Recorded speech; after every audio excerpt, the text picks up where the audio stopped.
Hello बच्चों, let's see the question. Stationary waves are so called because in them, first option is the particle of the medium are not disturbed at all.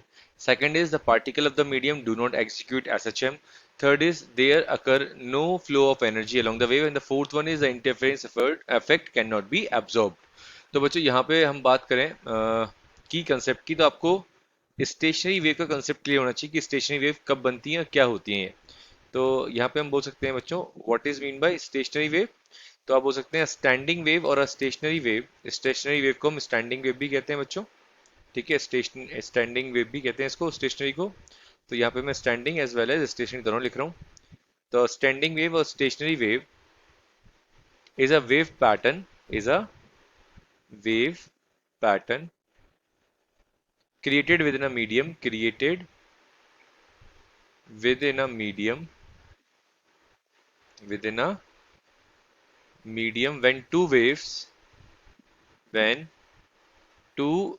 waves of same frequency, दो important चीजें हैं बच्चे यहाँ पर, same frequency and same amplitude, same frequency and amplitude, but the important again एक important condition है, but moving in opposite direction, but in moving in opposite direction, ठीक है। तो यहाँ पे दो इंपॉर्टेंट चीजें बच्चों, जो हमारी स्टैंडिंग वेव प्रोड्यूस होती है उसकी जो फ्रीक्वेंसी होती है वो सेम होनी चाहिए दो वेव की, उसका एम्पलीट्यूड सेम होना चाहिए और डायरेक्शन कैसी होनी चाहिए, अपोजिट होनी चाहिए। और ये क्या करती है बच्चों, इंटरफेयर करती हैं। क्या करती हैं, इंटरफेयर। या मैं इसको, यस, ये इसको मैं दूसरे पेन से लिखता हूँ, यस, दूसरे कलर से। तो ये आ गया बच्चों अपना, एक सेकेंड। तो ये हो गया हमारा interference, interference with each other, interference with each other. This result, this result which is not traveling, which is not traveling, ठीक है। तो यहाँ पे कुछ इस टाइप से बनेगी वेव बच्चों, मैं एक बार दिखाता हूँ आपको बना के, ठीक है। तो सपोज करो ये आपकी एक वेव है, ठीक है, ये वेव है आपकी एक, और ये सपोज करो रिफ्लेक्ट होके वापस ऐसे जा रही है, ठीक है। तो यहाँ पर क्या देखने को मिला हमको, मैं इसका एक बार दोबारा बनाता हूँ, एम्पलीट्यूड सेम नहीं दिख रहा है यहाँ पर, ठीक है। तो ये हो जाएगा बच्चों कुछ इस टाइप से। सपोज करो ये एक वेव है आपकी, और यहाँ पर कोई एक पोर्शन है, वॉल मान लीजिए या कुछ भी मान लीजिए, रिफ्लेक्ट होके वापस कुछ इस टाइप से जा रही है ये, ठीक है।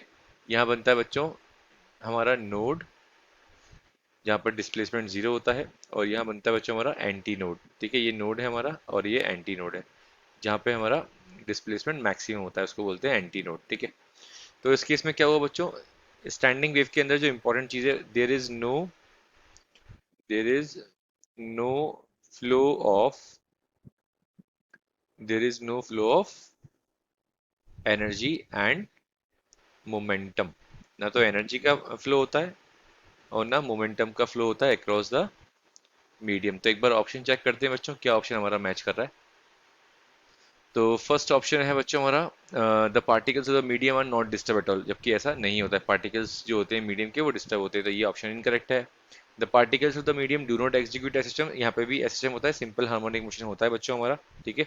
यहाँ पे भी टू एंड फ्रो मोशन होता है, और जो एसिलेशन होता है वो हमारा हमेशा टूवर्ड्स द रिस्टोरिंग फोर्स लगता है बेसिकली, ठीक है। Third is the occur no flow of energy along the wave, yes, ये ऑप्शन हमारा करेक्ट हो गया। एंड द इंटरफेरेंस, इंटरफेरेंस भी होता है बच्चों यहाँ पर, ठीक है। तो थर्ड ऑप्शन हमारा करेक्ट है। तो हम कह सकते हैं बच्चों, जस्ट अ सेकेंड, यस, तो थर्ड ऑप्शन हमारा करेक्ट हो गया। So correct option is third, there is no flow of energy, it occurs no flow of energy. Correct option हो गया हमारा थर्ड। क्या ऑप्शन है, there occur no flow of energy along the wave. तो our correct option is third. I hope this solution is clear to you, all the very best बच्चों।